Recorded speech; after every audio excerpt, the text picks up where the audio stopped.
Hola, soy Sebastián Salgado y te doy la bienvenida a Mundo Extra por Extra TV, en este resumen semanal de noticias donde vamos a traerte los principales conflictos de todo el mundo, pero con nuestra propia agenda geopolítica. Y sin duda, durante esta semana, una de las noticias que impactó de manera muy relevante a nivel geopolítico estuvo relacionada a la invasión ucraniana en Rusia. Así como lo estás escuchando y de una manera diferente a como nos lo han presentado hasta este momento, el régimen de Kiev invadió territorio de la Federación Rusa en el Oblast o provincias de Kursk.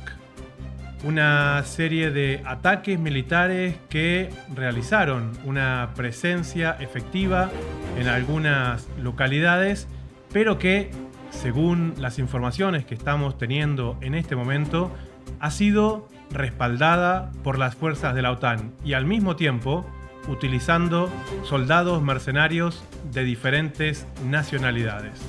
Por eso hoy quiero empezar este espacio compartiendo con vos algunos de los que han sido los principales espacios de la cadena RT desde Moscú, en el que analizan algunos de los datos estadísticos y también los porqués de esta invasión sobre territorio ruso, cuáles son las causas, pero también cuáles podrían ser las consecuencias. Míralo acá. Rusia informa que frustró planes de la incursión ucraniana en la provincia de Kursk. Uno de ellos implicaba la toma de control de la central nuclear de la zona.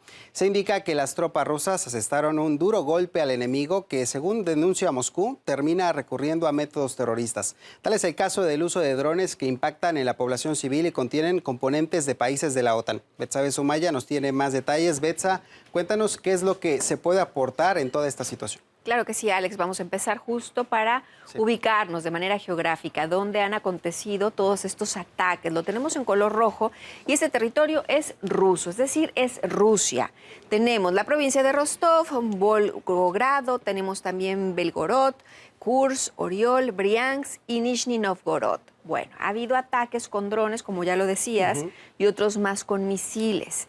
Tenemos imágenes de lo que sucedía la noche de ayer en Nizhny Novgorod. Esto fue con drones. Es importante mencionar que todas estas imágenes obviamente han sido proporcionadas por las propias autoridades y por eso lo mostramos, porque hay mucho fake news, así que no se dejen sorprender. Datos.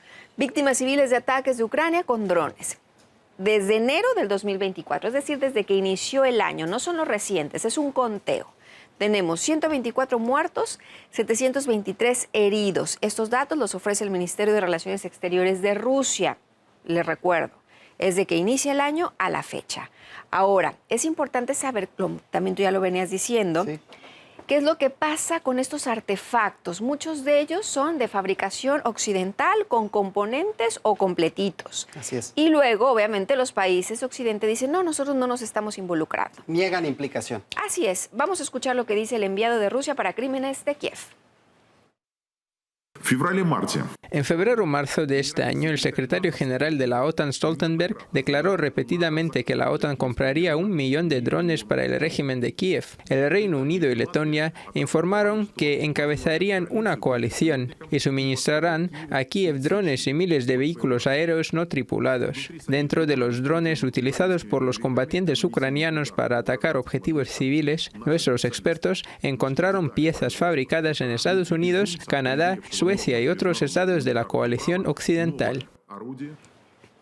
Betsa, ¿y cómo está la situación en el terreno ahí en la provincia de Kursk? Vamos a ver lo que ha sucedido en las últimas horas. También tenemos datos importantes, un conteo de las pérdidas de las Fuerzas Armadas de Ucrania en la provincia de Kursk en las últimas, le repito, 24 horas, es decir, lo reciente. Hasta 270 militares, que algunos fallecieron, otros más desaparecieron, otros más se fueron simplemente, ¿no?, de la zona. 18 uniformados capturados, 16 vehículos blindados. Obviamente hay datos específicos sobre cómo se fueron frustrando a estos grupos enemigos, que muchos de ellos tenían mercenarios extranjeros, eso también ya lo hemos venido diciendo.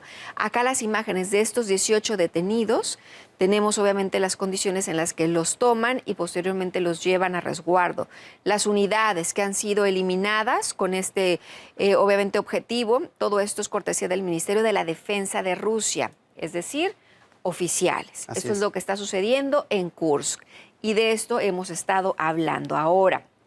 Resulta que el comandante de las Fuerzas Especiales ha dicho que se sabía con antelación que eran 12,000 militares que entraron al territorio de la provincia de Kursk, es decir, a esta zona. Entre ellos había muchos extranjeros, pero en su mayoría ya fueron eliminados. Si te parece, escuchamos sus palabras. El día 11 se deberían de haber tomado las instalaciones de la central nuclear de Kurchatov. Hoy es el día 14. Sus 11.600 o 900 personas y los tanques y maquinaria bélica involucradas no cumplieron con el objetivo.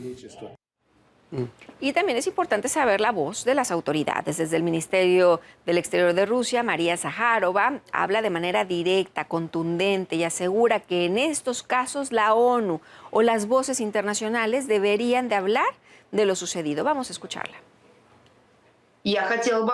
Quería llamar la atención de los expertos de la ONU sobre el hecho de que no se trata de una violación de los derechos humanos, sino de terrorismo por parte del régimen de Kiev contra la población. Son cosas diferentes. Amenazas, ataques, acciones y atentados terroristas son conceptos diferentes. ¿Entienden? Y no sustituyen estos conceptos.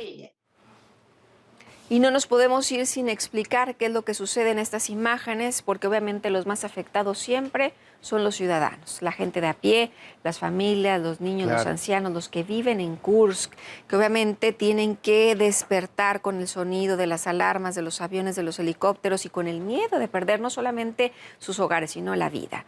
Vemos cómo han estado trasladándolos en vehículos, obviamente en camiones urbanos y demás, a lugares de refugio, porque obviamente se les va a buscar la forma de que estén a salvo. Todo esto está sucediendo. Y lo más importante, si te parece, Alex, vamos a escuchar sus voces, porque ellos son los que lo están padeciendo. Bombardearon nuestra casa mediante fuego directo. Atacan directamente a las viviendas. Menos mal que fuimos corriendo al sótano. Al día siguiente salimos de alguna manera. Dije, mejor vayamos por el camino, será más fácil caminar. Y ahí estaban nuestros militares. Les pregunté por direcciones. Dijeron que nos ayudarían y nos trajeron hasta acá. Les agradezco. Nos evacuaron con prontitud, actuó bien nuestra administración, reunieron a todos, nos sacaron, todo está bien. Aquí fuimos bien recibidos. Y como acabas de ver, las cosas no han sido tan simples para el ejército ucraniano en territorio de la Federación Rusa. Las estadísticas a este momento hablan de más de 2.000 bajas ucranianas en territorio de este país, y en ese sentido es interesante también ver que algunas de las informaciones que habían estado circulando, como si esta incursión hubiera tenido una cierta facilidad militar por parte de las fuerzas ucranianas, vemos que la situación no había sido tal y que al mismo tiempo muchos efectivos ucranianos han sido tomados prisioneros por las fuerzas de la Federación Rusa. Y en este sentido, y para quedarnos en esta parte del mundo por lo menos un rato más, quiero compartir con vos un informe de la agencia Sputnik, en el que revelan un cuestionario que le hacen a una serie de soldados que han sido tomados prisioneros por las fuerzas rusas, soldados ucranianos que podían llegar a ser intercambiados por prisioneros rusos que están del lado ucraniano. Sin embargo, y de manera muy sorpresiva, los soldados ucranianos se niegan a ser intercambiados porque no quieren regresar a Ucrania para pelear del mismo lado que lo estaban haciendo hasta este momento. Y piden a las autoridades de Moscú poder enlistarse y ser parte, desde ahora, de las fuerzas del ejército ruso. Míralo acá. Мы, группа военнопленных, просим обратить на нас внимание. Мы заявляем желание проходить воинскую службу в войсках Российской Федерации и просим приехать к нам рекрутов батальона Богдана Хмельницкого, добровольческого батальона, для того, чтобы позадавать интересующие нас вопросы и принять нас на службу по возможности. Мы все отказались от обмена и видим нашу судьбу в Российской Федерации. То есть вы все готовы пойти служить Да, готовы. Ждем представителей, чтобы с ними пообщаться, задать вопросы какие-то нас интересующие. Как минимум не 20 человек, потому что это только те, что явные, те, что дали о себе знать. На самом деле цифра где-то может перевалить даже больше за 60 человек. На самом деле, я на данный момент знаю как минимум человек 30, которые могут пойти. То есть цифра вот эта 20 человек, она не актуальна. Как минимум надо умножать. Y regresamos a nuestra región, a América Latina, a Sudamérica, pero por sobre todo a la República Bolivariana de Venezuela, en donde en los últimos días, durante esta semana, llamó muchísimo la atención la declaración de dos grandes líderes sudamericanos, como es el presidente de Brasil, Luis Ignacio Lula da Silva, y también el presidente Petro de Colombia, quienes de alguna manera ofrecieron una postura conjunta vinculada a los resultados electorales de la pasada elección en Venezuela y pidieron que se pueda hacer una nueva elección o que se forme alguna especie de gobierno conjunto entre el oficialismo, el gobierno de Nicolás Maduro y la oposición. Estas declaraciones, lógicamente, fueron rechazadas de manera rotunda por el mandatario venezolano, que le quedan todavía 6 meses de gobierno y lo que sería el inicio de su próximo mandato entre el 2025 y el 2030. Te invito a compartir esta pequeña entrevista que le hacen nuestros colegas de la televisión pública venezolana a Nicolás Maduro, quien pide mesura y respeto por lo que es la soberanía electoral de su país. Mirá.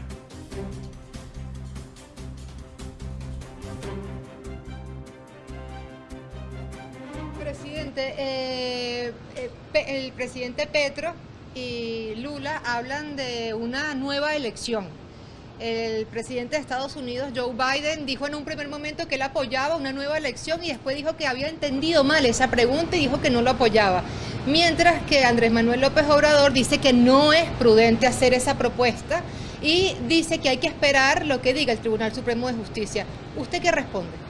Bueno, primero que Venezuela tiene soberanía, es un país independiente con una constitución, tiene instituciones y los conflictos que hay en Venezuela de cualquier característica se resuelven entre los venezolanos, con sus instituciones, con su ley, con su constitución. Yo no practico la diplomacia de micrófono. No lo practico. Jamás. Porque imagínate tú, si uno entonces se convierte en consejero de los demás países, ¿no? El expresidente Donald Trump hizo denuncias muy graves de que le hicieron un fraude en Estados Unidos. Y al final Estados Unidos, bueno, tuvo un conflicto fuerte. El 6 de enero del año 2021, un asalto al Congreso. Y quien ratificó la victoria del presidente Biden fue el Congreso de los Estados Unidos. Nadie salió en el mundo a decirle, mira, que hubo fraude, que hagan esto, que hagan aquello. No, nadie. Como debe ser en el siglo XXI. En Brasil también, el presidente Bolsonaro, de extrema derecha, aliado de la extrema derecha fascista de Venezuela, también él gritó fraude y no aceptó la derrota. Y fue el tribunal de Brasil quien decidió. Y nadie salió desde Venezuela, nuestro gobierno ni nadie, y creo que en el mundo a pedir nada, sino decidió el tribunal, santa palabra Tribunal de Brasil. Es un asunto de Brasil. Después, un 8 de enero, sorprendieron con un intento de golpe de Estado, asalto a los poderes públicos, y lo que se hizo desde Venezuela fue condenar la violencia del fascismo. No, jamás.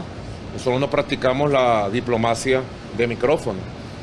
Y en el caso de Colombia, hemos venido reconstruyendo con mucha dedicación las relaciones.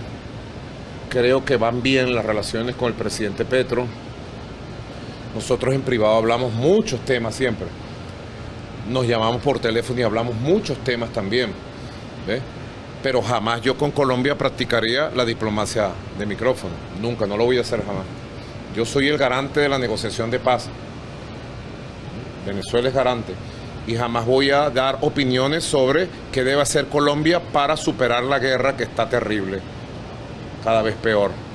No, yo nunca voy a decir Colombia, su gobierno debe hacer esto y sacar en mis redes sociales un consejo. No, cada presidente sabe, cada estado, cada país sabe qué debe hacer con sus asuntos internos. Y seguiremos ayudando a Colombia en su proceso de paz sin intervenir ni inmiscuirnos en los asuntos internos de Colombia. En el caso de Estados Unidos es diferente, porque ellos tienen una diplomacia imperial, intervencionista. Biden forma parte de esa diplomacia intervencionista. El día de hoy ha dejado atónito al mundo porque desmienten al presidente. El presidente Biden declaró de manera intervencionista sobre los asuntos internos de Venezuela, que solo nos competen a los venezolanos, a las instituciones venezolanas. Entonces él da una opinión y a la media hora lo desmienten unos voceros del Departamento de Estado. Al final, ¿quién manda en Estados Unidos? ¿Quién lleva la política exterior de Estados Unidos? Que el presidente dice algo y después su propia Cancillería y la propia Casa Blanca lo desmiente. En todo caso, yo rechazo plena y absolutamente que el gobierno de Estados Unidos pretenda convertirse en la autoridad electoral de Venezuela o de cualquier lugar del mundo. Ellos tienen que revisar el tremendo problema que tienen interno, donde Donald Trump dice que no va a reconocer ningún resultado que le sea adverso. Y Biden dice que si Donald Trump pierde va a haber una guerra civil en Estados Unidos. Ellos tienen muchos problemas, que se queden con sus problemas, porque a Venezuela, aquí en nuestra patria, mandamos los venezolanos y las venezolanas. Sencillo como eso. Presidente, estas declaraciones suelen generar confusión a través de diversas plataformas, redes sociales, en cuanto a esas opiniones en las cuales se refieren a esas supuestas propuestas de nuevas elecciones en Venezuela. Constitucionalmente, ¿cómo le podemos explicar a los pueblos del mundo esta situación o lo desacertadas que son estas supuestas propuestas? Bueno, Venezuela tiene una constitución, Venezuela tiene un cronograma electoral, Venezuela tiene instituciones, un poder electoral, un poder judicial. La última palabra la tienen los poderes públicos de Venezuela. Y nosotros, mientras tanto, dediquémonos a trabajar, a hacer cosas positivas por Venezuela. Ahora, todo ese alboroto que ellos arman en CNN, en la agencia P, en la agencia F, dejémoslos a ellos. Quienes están confundidos, alborotados y desesperados son ellos. Los venezolanos estamos dedicados a trabajar y nadie nos va a descarrilar. Venezuela seguirá su camino de paz, de fortalecimiento institucional, y aquí prevalecerá la ley, el orden y la constitución venezolana.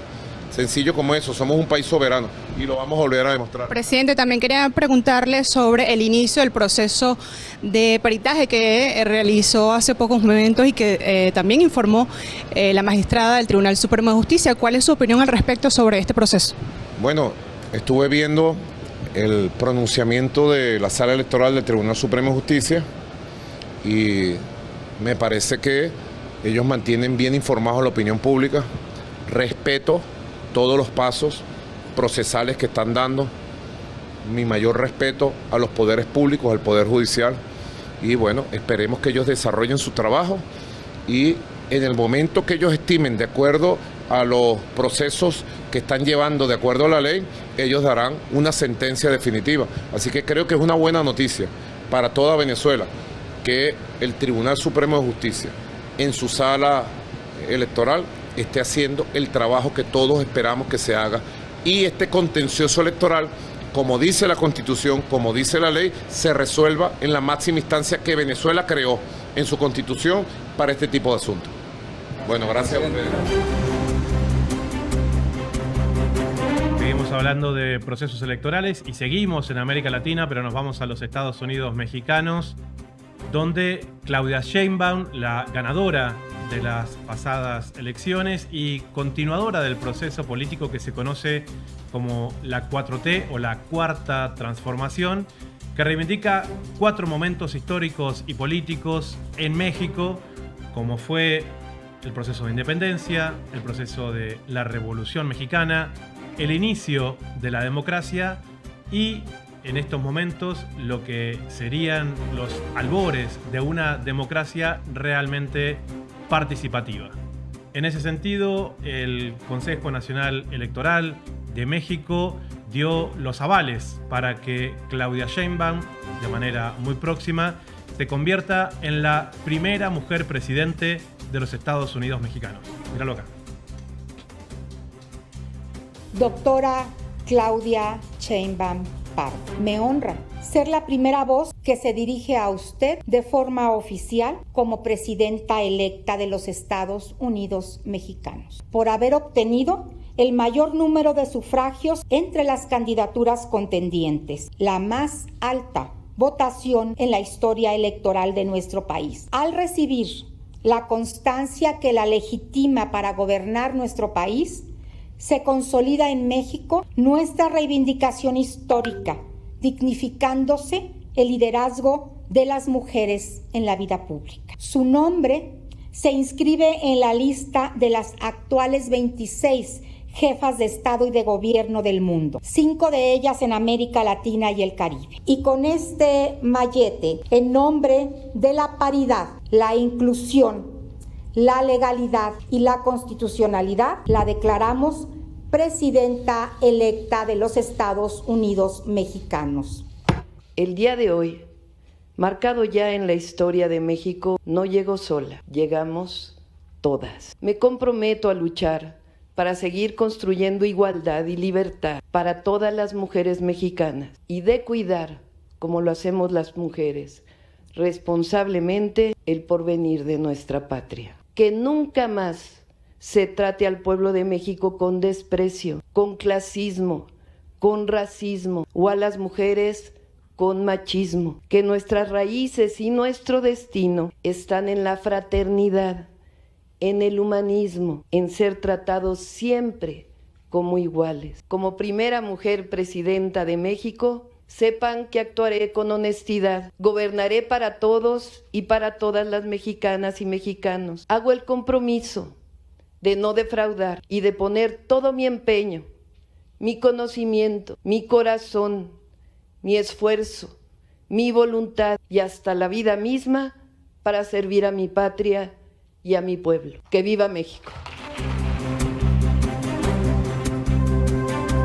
En Argentina se están cumpliendo casi 2 años de lo que fue el intento de magnicidio contra la ex vicepresidenta Cristina Fernández de Kirchner, y en este contexto la propia ex vicepresidenta se presentó en Comodoro Pi para dar declaración y dar al mismo tiempo su punto de vista sobre el contexto político en el cual se intentó asesinarla. En ese sentido, Cristina Fernández estuvo cara a cara frente a quienes fueron los actores materiales con una pistola que intentaron gatillar en su cabeza en un contexto de cierta efervescencia política que se realizaba en el propio frente de su domicilio en el barrio de Recoleta. Y una de las cosas en las cuales Cristina Fernández enfatizó era que ella no estaba demasiado interesada en confrontar con quienes habían sido los autores materiales. Cristina Fernández hizo un énfasis muy importante y dio una serie de detalles sobre cuáles deberían ser las pistas a seguir sobre los autores intelectuales vinculados a organizaciones del crimen organizado, y en ese sentido mencionó a un diputado nacional como es Gerardo Milman, no solamente una vez, sino 2 veces. En las entrevistas que hacemos para Data Urgente y que transmitimos también a través de esta señal en Extra TV, dialogamos con Lourdes Suazo para hacer un pequeño análisis de los dichos de Cristina en su descargo en Comodoro Pi para compartir con vos y sumar algunos elementos en este análisis. Míralo acá. Lourdes, hay mucha gente también que nos ve y que nos ven en diferido también desde diferentes partes de América Latina que tal vez no tienen del todo presente qué es lo que pasó acá en Argentina hace prácticamente 2 años. Te invito a que hagamos un repaso de qué manera la televisión pública en ese momento pasaba, como tenemos acá la placa roja, la noticia que sorprendía al país y que, claro, desde los medios públicos repetían la imagen al infinito tratando de dimensionar el momento que se estaba viviendo. Mirá. Dale. Buenas noches, este es un flash informativo de Televisión Pública Noticias. Hace instantes detuvieron a una persona en la puerta de la casa de la vicepresidenta Cristina Fernández de Kirchner tras apuntarle con un arma a centímetros de donde estaba la vicepresidenta. Como les decía, esto ocurrió cerca de las 9 de la noche. Esta es imagen exclusiva del noticiero de la televisión pública. Nos encontrábamos en ese lugar, como todas las noches, por 11ª vez, por 11ª noche, todos los militantes se juntan a recibir a la vicepresidenta cuando llega a su casa y ocurre esto. Una persona saca un arma que al parecer, bueno, parece de juguete y le apunta en la cabeza a la vicepresidenta de la Nación, Cristina Fernández de Kirchner. Inmediatamente fue detenido por los militantes que se encontraban en el lugar y por los efectivos de la Policía Federal que custodian a la vicepresidenta de la Nación. Desde que se comprueba, ¿no?, todo esto que ha pasado y que no ha pasado solamente contra la figura de Cristina Fernández, sino que han existido, ¿no?, intentos de magnicidio en nuestra región, en América Latina, de manera frecuente y siempre contra líderes populares, ¿no? Claro. ¿Cómo puede el relato de la construcción de este tipo de medios corporativos ser parte, ¿no?, de esa estructura de impunidad, en definitiva? Mira, acá lo único que está investigándose es la parte material, ¿no? Que es evidente. Está el que llevó el arma, está la que era la novia, ellos mismos dijeron, en realidad sí, la queríamos matar, porque era responsable de mi malestar económico. Pero cuando le preguntaban en qué momento le iba bien, por los años gobernaba Cristina Fernández de Kirchner, pero después se le complicó para unos repuestos y según su misma elaboración, ella debería pagar por una complicación económica. Pero digo, los materiales están detenidos. Están en prisión, están siendo investigados. Lo que no está ahí, lo que no se abrió y no hay ninguna voluntad de que se investigue, es quién ideó esto, lo que decimos la pata política, y quién financió, que ahí hay otra parte muy importante. La querella de Cristina Fernández presentó una suerte de línea de tiempo, que era muy gráfica, no la tengo acá si no te la mostraba, pero es muy gráfica en donde decía, la familia Caputo, ¿les suena Caputo? Es el actual ministro de Economía. Bueno, la familia del actual ministro de Economía depositaba dinero en esta agrupación de ultraderecha. Cada vez que hacía un depósito, a las 24 horas siguientes había una acción de protesta en la calle. Guillotinas, bolsas mortuorias en Plaza de Mayo, ataques a algunos ministros de la época o diputadas. Y llamativamente, después del atentado, ¿adivina qué? Se cortó el financiamiento y desaparecieron esas agrupaciones de ultraderecha. Demasiado llamativo. La verdad que sí, pero por eso hoy terminó siendo un día muy importante porque pasado prácticamente los 2 años, Cristina tuvo la posibilidad de hacer un descargo donde ella es la víctima, evidentemente. Estamos acostumbrados a ver a Cristina como acusada de alguna cosa en Comodoro Pi. Hoy fue en calidad de víctima. Y yo quiero poner, Lourdes, unos 10 minutos por delante donde Cristina menciona no una, sino 2 veces a Milman cuando su abogado le daba pie como estrategia discursiva, preguntándole por el contexto.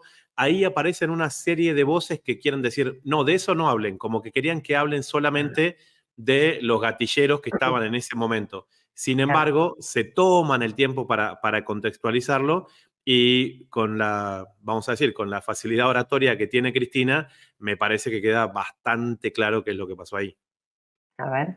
sería muy ingenuo de parte mía considerar que las 3 personas que están sentadas ahí fueron las que idearon esto. Sin lugar a dudas, son solamente los materiales, y sí, no tengo ninguna duda que fue el desencadenante, que culminó, bueno, de hecho, después me entero que también uno de los acusados había pedido a un dirigente de extrema derecha que había participado en las marchas de la pandemia junto a otros dirigentes políticos de la derecha que actualmente forman parte del gobierno, desde la presidencia, pasando por la ministra de Seguridad, habían pedido que él les designara un abogado. Y después esa persona, Carro, lo voy a decir con nombre y apellido, fue identificada viajando a Perú con el jefe de gabinete de Gerardo Milman, el diputado Gerardo Milman, cuando era secretario de Seguridad de la entonces ministra, primera etapa macrista de Seguridad, segunda etapa ahora. Sí, claro, todo tiene que ver con todo. Vinculado a eso, sobre todo al rol de legisladora, ¿en alguna oportunidad siendo diputada o senadora, usted recuerda algún proyecto o algún intento de averiguación de qué cantidad de custodia tenía el vicepresidente de la República, sea de la bancada de ustedes o de la oposición? Sí, claro, sí. Fue el diputado Gerardo Milman. Gerardo Milman, casi como un probamos contemporáneo, presenta, deben ser las fuerzas del cielo, a lo mejor. Presenta un proyecto, si mal no recuerdo, 17 o 15 de agosto, pidiendo o criticando la custodia, y dice en una parte, esto es un documento público, así que es absolutamente comprobable, porque es un proyecto que creo que después lo retiró, pero queda constancia. Dice, no sea cosa que alguien intente matarla y después quieran presentarla como una víctima, algo así, y termina con apela a una fraseología que le decía algo así como: sin Cristina hay peronismo y sin peronismo hay Argentina. Creo que así terminaba el proyecto. Y después, bueno, después nos enteramos lo que había pasado con esta persona que en el bar Casablanca, en forma totalmente accidental y comprobada posteriormente todo lo que había dicho, lo escucha decir en la mesa de al lado: cuando la maten voy a estar en la costa. Bueno, es recordar también que las secretarias de ese diputado que después fueron a testificar, sus celulares le fueron borrados por el actual director de tecnología del Ministerio de Seguridad en lo que fue en ese momento el estudio de la entonces ministra Patricia Bullrich, y actual también. Bueno, ese perito que una de las secretarias dice que le borraron los celulares, precisamente es actualmente director de tecnología informativa, creo, en el Ministerio de Seguridad. Como se ve, todo hace juego con todo. Pero también uno empieza a desmenuzar el hilo que ata a Gerardo Milman y se encuentran con horrores por todos lados. Gerardo Milman, vos decías, no era tan conocido, iba de vez en cuando a algún canal de televisión para pegarle, destrozar al kirchnerismo sin ningún tipo de argumento. Pero después de esto, el perfil subió y se hizo un poquito más conocido. Bueno, acá tenemos el perfil, que son 2 líneas del diputado Gerardo Milman, y qué es lo que él quiere decir. A la Mix Argentina y a Tremendo Pony no las pone en primera pantalla, pero fíjate qué cosa interesante que dice. Gerardo Milman, diputado de la Nación. El periodo va del 21 al 25. Tenemos que padecerlo un añito más todavía. Todavía queda. En su sumario, o sea, ¿qué es lo que él quiere decir en un renglón? ¿De qué cosa quiere él que sepan sobre su vocación? Expresar beneplácito por la liberación de Fernando Marman y Luis Hart, ciudadanos argentinos secuestrados por Hamas el 7 de octubre del 2023 y rescatado por las Fuerzas Armadas de Israel. Y después de hablar de la injerencia del sionismo en el poder legislativo de la República Argentina, también nos toca hablar de la injerencia del sionismo en el poder judicial. En este caso, para contarte una historia que empezó hace prácticamente 2 años, en el contexto en que el Estado de Israel asesinó a una periodista muy conocida, corresponsal en Palestina, que trabajaba para la cadena catarí Al Jazeera. En ese contexto del asesinato de esa periodista, un ex diputado argentino del Movimiento Socialista de Trabajadores, Alejandro Bodart, realizó una serie de publicaciones en redes sociales, más precisamente en lo que era Twitter, denunciando este asesinato y denunciando también a ese movimiento político que lleva adelante la implementación del Estado genocida de Israel sobre el territorio palestino.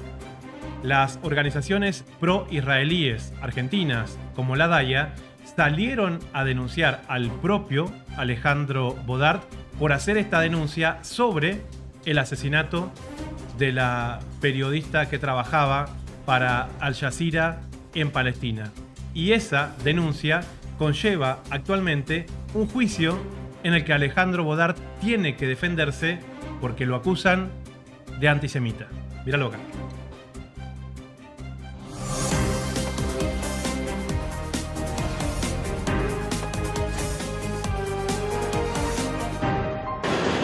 Esta es una de las decenas de marchas en apoyo a la causa palestina que se hace presente frente a su embajada en Buenos Aires.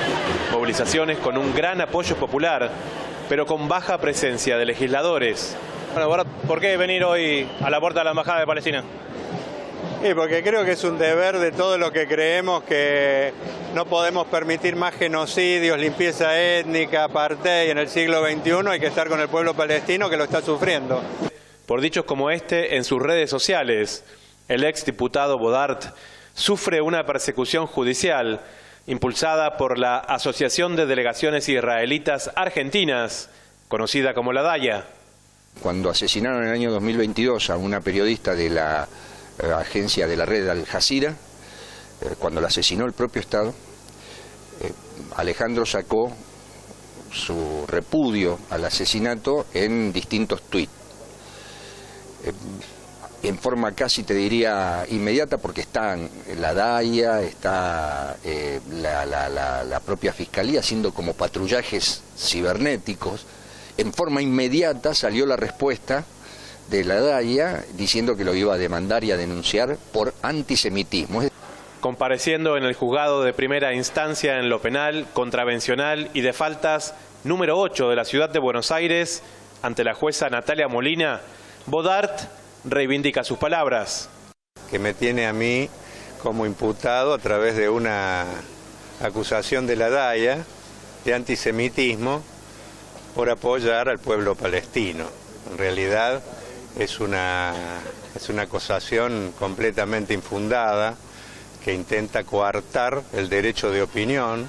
Una causa que demuestra el nivel de injerencia del sionismo en el Poder Judicial de la República Argentina, pero al mismo tiempo un intento de amedrentamiento contra dirigentes políticos. Yo lo que creo es que la actividad en particular que está desarrollando la DAIA con todas estas persecuciones es intentar colonizar al Poder Judicial precisamente para que le responda a este bozal que quieren instalar. El intento es hacer que todos los que estamos detrás de la causa palestina, ya sean dirigentes políticos, sociales, nos callemos y por lo tanto tengamos miedo de ir a un juicio. No lo van a lograr porque es tan grande la causa, estamos hablando de un genocidio, que vale la pena todas las consecuencias que haya que pagar para defenderlo. Sebastián Salgado, Hispan TV, Buenos Aires. A veces es bastante difícil dimensionar el tiempo que estamos viviendo, esta situación en la que nos toca ser testigos directos o indirectos del genocidio sistemático del régimen israelí contra el pueblo palestino, ya que en este momento en que estamos hablando, después del inicio de las agresiones posteriores al 7 de octubre, se está hablando de más de 40.000 víctimas fatales, todas parte de la sociedad civil del pueblo palestino, sobre todo en la Franja de Gaza, niños, niñas, mujeres, la población en general, sin sumar todavía todos aquellos cientos de miles de heridos, amputados, que siguen peleando por su vida. Pero más allá de la estadística, quiero compartir con vos una historia humana que suma solamente 2 vidas dentro de esas 40.000, pero que por el poco tiempo que les tocó vivir a estas 2 víctimas, se merecen por lo menos nuestro reconocimiento. Se trata de la historia de un padre que en el día en que iba a buscar el acta de nacimiento de sus 2 pequeños que habían nacido solamente 4 días atrás y estaba camino al hospital para ir a buscarlos junto con su esposa, el hospital fue bombardeado.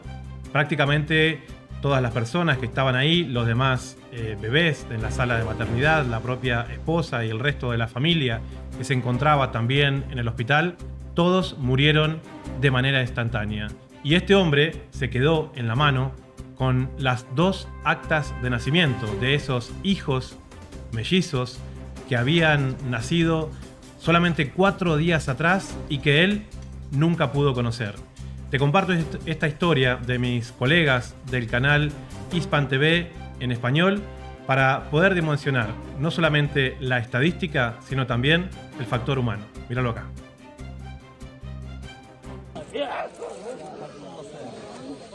Mohammad Abu al-Guzmán se convirtió en padre hace 4 días. Este martes fue al hospital de Al-Aqsa para recoger los certificados de nacimiento de sus gemelos recién nacidos. Sin embargo, ahí una llamada le dio la noticia más triste de su vida. Su familia, su esposa y sus 2 bebés fueron asesinados en un ataque israelí. Después de imprimir los certificados de nacimiento, recibí una llamada preguntándome si estaba bien y dónde estaba. Me informaron que mi casa había sido atacada. Pregunté cómo y cuándo, y dije que mi esposa, mis hijos y mi suegra estaban en casa. Me informaron que estaban en el hospital de los mártires de Al-Aqsa. Les dije que estaba en la entrada del hospital. Mohammad volvió al hospital, pero terminó en una morgue para identificar los cuerpos de sus 2 bebés. Lamenta que ni tuvo la oportunidad de celebrar su nacimiento. Sus vidas, las de sus bebés, fueron tan cortas por culpa de una guerra que ha durado demasiado. Entré al hospital con los certificados de nacimiento en mis manos. Mi esposa quería llamar a nuestros hijos Aizal y Azer. Entré para mostrarle a mi mujer los certificados de nacimiento, pero me dijeron que estaban en la morgue. No tuve la oportunidad de celebrar su llegada. Sus ropas aún son nuevas. No tuvieron la oportunidad de usarlas. Mohammad no pudo abrazar a sus hijos lo suficiente. Ahora, con el rezo del difunto, les da el último adiós. Sus hijos, Aizal y Azer, no son los únicos. Según las autoridades palestinas, al menos 115 niños en Gaza han nacido y perdido la vida durante la guerra. Hoy quedó registrado en la historia que el ejército de ocupación ataca a niños recién nacidos de apenas 4 días de vida, a gemelos, a su madre y a su abuela, que han sido borrados del registro civil. El Observatorio Euromediterráneo de Derechos Humanos, con sede en Ginebra, afirma que desde el pasado 7 de octubre, Israel ha matado al menos a 2.100 bebés menores de 2 años. Los que sobreviven, como Rim, de 5 meses, nunca conocerán a sus padres que acaban de ser asesinados en otro bombardeo israelí. Pahit Joradadi, Hispan TV Noticias. ¿Y quién desde chico no tuvo la obsesión por conocer la vida de algún superhéroe? Aquellos superhéroes que marcaron de alguna manera nuestra infancia. Muy pocas veces nos pusimos a pensar y reflexionar si detrás de ellos existió o tienen todavía alguna concepción política y cultural que marque de alguna manera una tendencia que pueda tener un estilo de vida sobre otro. Y es que la mayoría de los superhéroes que hemos conocido hasta ahora son surgidos desde lo que se conoce como el mundo occidental. E incluso si algunos de esos héroes o líderes de la ficción no habitan Occidente, como puede llegar a ser el caso de Tarzán, bueno, Tarzán era una especie de mirada occidental sobre la propia África. ¿Por qué es entonces que hasta ahora nunca había existido, o por lo menos en estas latitudes, no conocíamos la existencia de un superhéroe musulmán? Así como lo escuchás. Esto que puede llegar a sonar novedoso es, aunque no lo creas, también, y como muchas otras cosas, una creación argentina.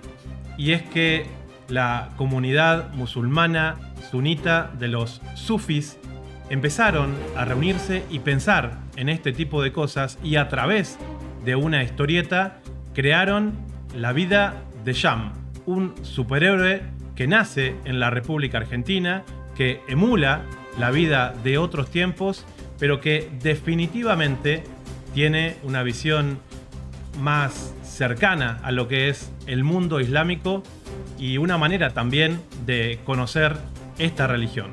Te comparto la historia que nuestros colegas de TRT en español, el canal turco que está afianzándose también en América Latina, tienen para nosotros. Míralo acá.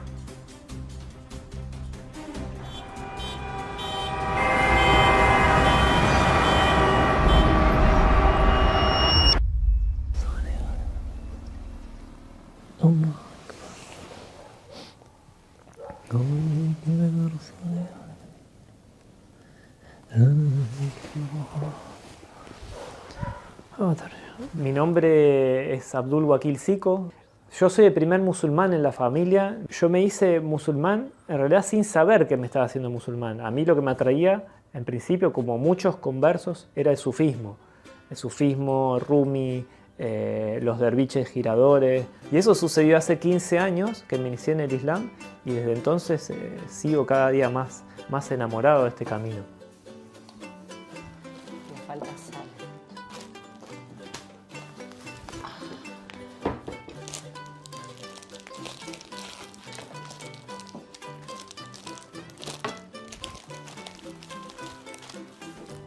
Mar del Plata, ¿y no hay nadie que venga en auto que lo pueda traer? Salim, no sé, Salim y Ahmed.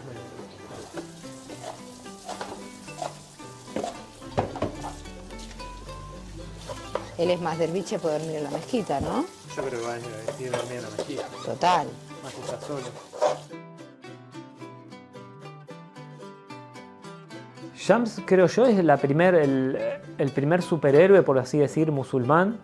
Shams significa sol en árabe, y también es un nombre que a mí me gusta porque Shams se llamaba el maestro de Rumi.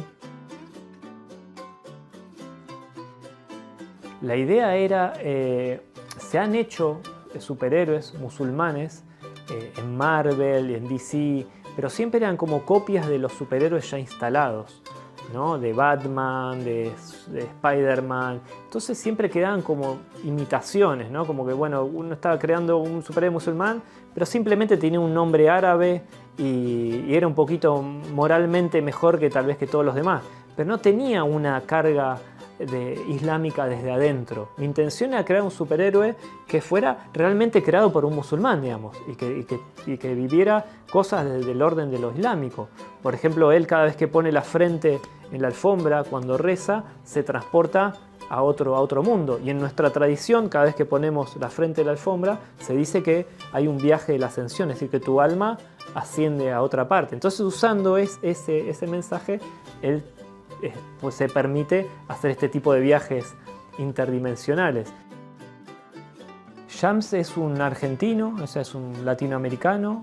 Como cualquier otro, trabaja en una estación de peaje, o sea, es el que cobra en las estaciones de peaje en una ruta, y pertenece a una cofradía sufi, y se entera que su maestro en Mauritania, del otro lado del mundo, acaba de morir, y por ciertas cosas que se explican en el libro, él es quien es elegido para suceder a su maestro, para reemplazarlo. Y para lograr asumir ese rol, tiene que pasar una prueba de estar retirado durante 40 días en una mezquita y enfrentarse a los 4 enemigos internos que tenemos todos los seres humanos, y que en la tradición islámica son el ego, el demonio que llevamos adentro, los deseos vanos y el mundo. Entonces esta es una aventura fantástica, donde en lugar de que el ego sea una abstracción, es una criatura fantástica que él debe enfrentar en ciertos combates que tienen todo cómic de aventura.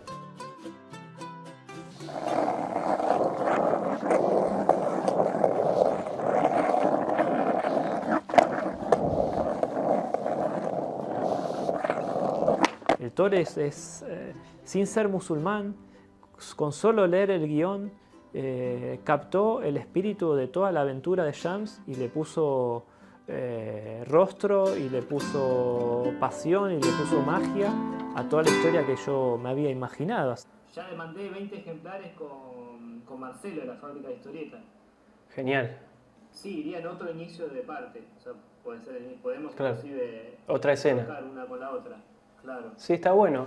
Porque además, justo estábamos acá en la charla, estábamos hablando de...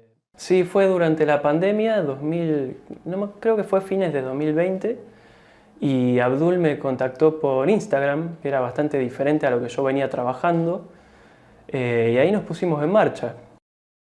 Bueno, él me comentó que había escrito el guión de una novela gráfica, trataba sobre un superhéroe que era musulmán, entonces ya creo que ese fue el punto clave, ¿no? Que lo hacía bastante diferente. Y bueno, después el resto fue adentrarme un poco porque yo desconocía bastante, entonces fui aprendiendo un poco, leyendo el guión, escuchándolo a Zico, y así de a poco empezó a girar el engranaje hasta que cuando te querés acordar ya iba trabajando en la obra. Sí, bueno, para mí fue bastante diferente porque además acá, por ejemplo, en mi ciudad creo que no hay ningún musulmán directamente, entonces no conozco a nadie yo que sea musulmán. Y la única referencia que tenía es por ahí, no sé, de alguna película, de alguna serie, pero nunca había conocido a alguien que sea musulmán. Entonces, a mí simplemente me causó interés. Bueno, requirió de mucha investigación, o sea, no es que estuve internado ahí investigando muchísimo tiempo, porque confié mucho en Zico, en Abdul, que él es musulmán, entonces él conocía muchísimo de la temática. Él lo escribió además y me podía dar muchas referencias, sobre todo tomé muchas referencias visuales, la manera de rezar, la vestimenta, el palito este con el que se limpia los dientes que creo que se llama miswak. Si él venía del dibujo fantástico, ¿no? Y yo vengo del Islam, y ahí salió una obra de fantasía islámica, donde está muy bien amalgamada las dos cosas. Hay una combinación muy linda, donde él trae todo el mundo de lo sobrenatural, de los monstruos y los demonios, y lo puso al servicio de una historia que está enmarcada dentro de la tradición islámica.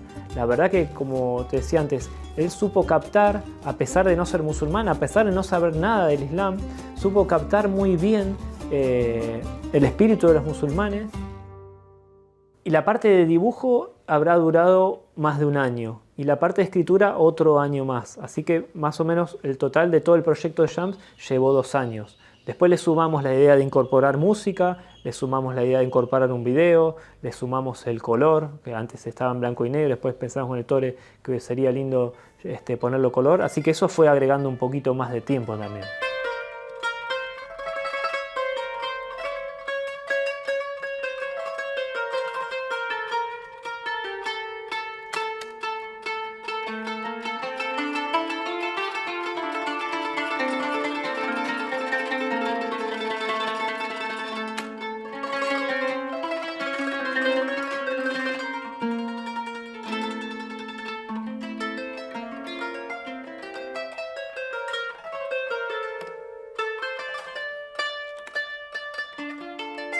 Todo surgió con la idea de Abdul Wakil.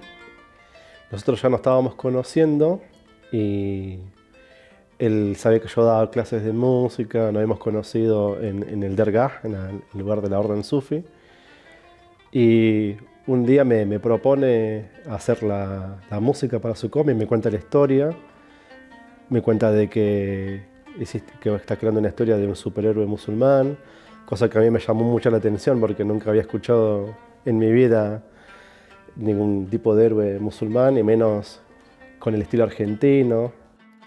Fue en el 2019 y justo unos meses antes de la pandemia, creo que fue en enero del 2019, que me mandó un mensaje a Abdul Wakil y me contó su idea, su proyecto. Y después vino la pandemia y en plena pandemia empecé de a poquito a hacer la música. La idea, yo nunca había visto en mi vida que un cómic también incluyera música. Y ahora, como estaba popularizado el QR, esto del QR, y uno compra por QR, hace todo por QR, digo, qué lindo sería que un libro incluyera una banda de sonido que te acompañara a lo largo de la aventura.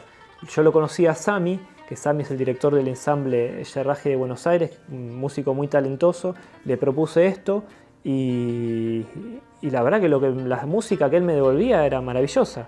Creó un clima a toda la aventura que enriquece muchísimo la experiencia de la lectura de Shams. Y por otro lado había una parte, hay un término dentro del sufismo que se llama el sir, el secreto. Es decir, todo buscador espiritual debe tratar de revelar el secreto que Dios nos puso dentro de cada uno, en el corazón de cada uno.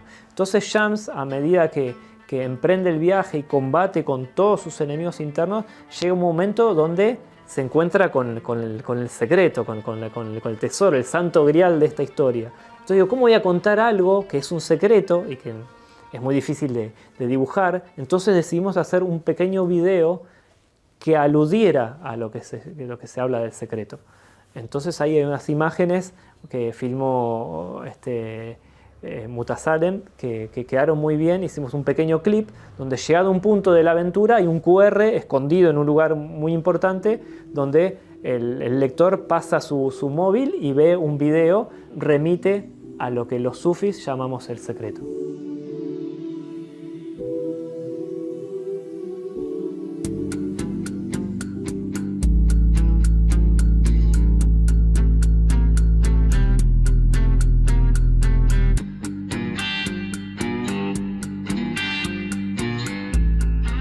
Al ser esto una novela interactiva con un código QR en cada capítulo, en donde la gente puede escanear el código y escuchar la música que acompaña cada capítulo, había una parte en donde el protagonista llega como una especie de clímax en la historia, y en un lugar donde tiene que ver algo revelador, lo que el espectador ve es un código QR que lleva a un video. Ese video sí fue difícil de concebir porque es de una naturaleza totalmente distinta. Yo no quiero spoilear, ¿no?, lo que es el video, porque bueno, tiene que ver con el clímax de la historia. Pero de alguna manera tiene que transmitir algo que no es transmitible con imágenes, que tiene que ver con una vivencia íntima del protagonista. Sí, la meta final de Shams sería convertirse en una película o en una serie. Creo que tiene un potencial visual muy grande y narrativo muy lindo para aprovechar como una serie o en el cine. Y siento que está inaugurando un género, el de la fantasía islámica. Llevar toda la tradición islámica que tiene del orden de lo fantástico a una historia, y que sea entretenida y que sea respetuosa del Islam, y que la gente que jamás leería el Corán, gente que jamás leería un libro religioso del Islam, pueda tener esa puerta de acceso completamente novedosa a nuestro din, en una historia muy entretenida y fantástica, donde aprende mientras se entretiene. Quiero agradecerte por compartir con nosotros este espacio que es Mundo Extra por Extra TV, que estrenamos todos los sábados al mediodía aquí por esta pantalla, y que también podés ver a través de nuestras redes sociales, por lo que te agradecemos mucho que lo compartas si es que acá encontraste algunos contenidos que no podés ver en otros medios corporativos. Soy Sebastián Salgado y me despido de vos hasta la próxima semana.